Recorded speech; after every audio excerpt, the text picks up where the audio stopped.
I'm just going to be here for about 10 minutes or so.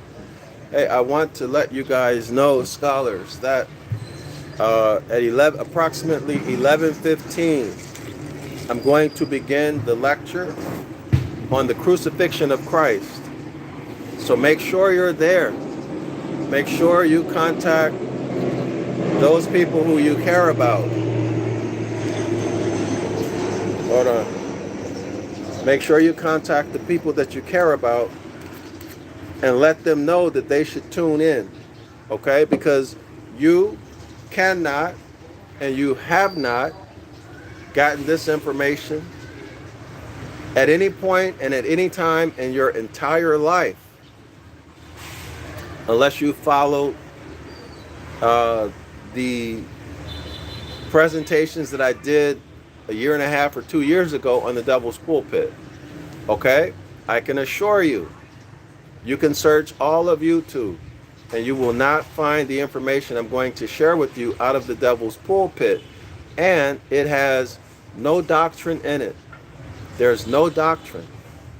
Okay? And what you're going to find about the crucifixion of the Christ is going to shock you. Not only is the information going to shock you, but the evidence, the kind of evidence that will be presented to you will shock you. I can assure you that. I can assure you that. And if you have any cognitive dissonance,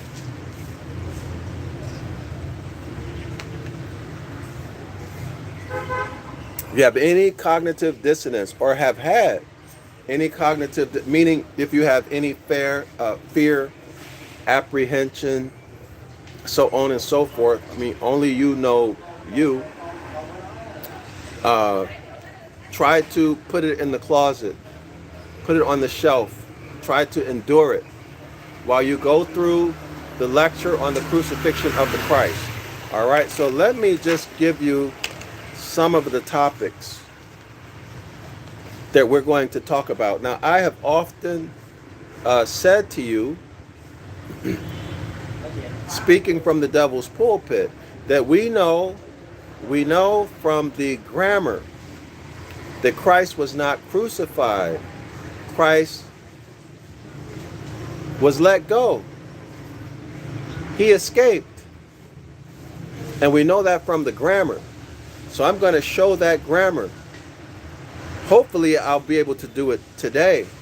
Okay, but definitely that is in this sermon, this lecture rather.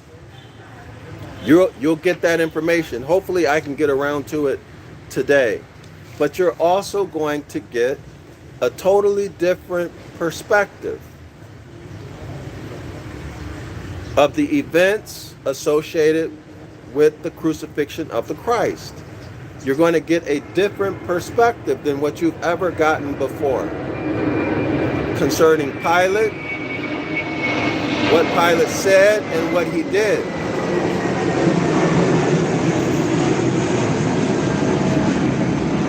All right, what Pilate said to JC, the Christ figure, and what he actually did.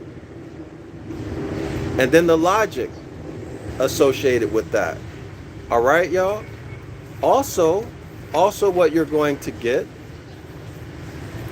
is more information about the mindset of the inner house. The inner house and the meaning of these verses that's communicated and intended for them. And you'll be able to compare that to the meaning that you've been given as a religious organization member or as a Christian or as a Muslim. You'll be able to compare the two interpretations. Okay, now remember Pisces, Christianity, the fish, Pisces, deceit, intentional deception and deceit. Jeremiah 8 verse 8, they wrote lies into the law. And the biggest lie is that there's a whole new covenant. All right? So, scholars, you're going to get all of this and much more. See, what are the implications if Christ never died? Let me ask it again. What are the implications if Christ never died? See, you have no salvation. And everything that you do, all the sacrifices that you make with your time, energy, effort, and finance has been a waste.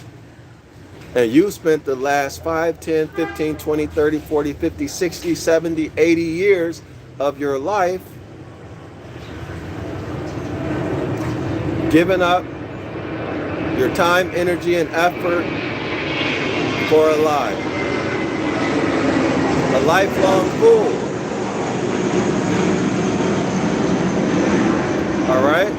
A lifelong fool they have made of you. Okay? What else? That calls into question all of the Christian morality and the Christian ethical system. And who needs to follow it and who doesn't. But not only does it show you that, once you see that, now you can begin to understand what's happening around you and what has happened to you and what is happening to you. You can understand it and see it for what it is. In other words, you'll be able to see and perceive and hear and understand. You get your mind back. Okay? You get your mind back. No more mental bondage. You can see now. All right? What did Pontius Pilate mean when he said, "Behold, the man"? Now, when I was in Christianity, I thought that was very strange. Why didn't he just say, "Here's Jesus"? Or "Here's Jesus Christ"? Why didn't he just say that? Why "Behold the man"? That's an ambiguous statement. Since when is Jesus now the man? When else, where else was Jesus referred to as the man? But if you look at that statement for what it is, you can see deception. Behold the man. It's a very different statement from "Behold Jesus your Christ," or "Behold Jesus the Christ," or "Behold the Messiah, Jesus the Messiah." Behold the man. What man? What man? See, this is critical thinking. That's a fair question. And this topic, the crucifixion of Christ, deserves all of your attention, and it deserves you putting your religious beliefs on the shelf and activating your analytical and critical thinking mind. Why? Because it's your eternal salvation that is at stake. And how does you investigating this matter hurt you? Other than you are aware to some extent that it's not true, or you have doubts. And therefore you don't want to investigate it because you don't want confirmation that it's a lie. Let me state that differently. You choose to live a lie. You choose to curse yourself.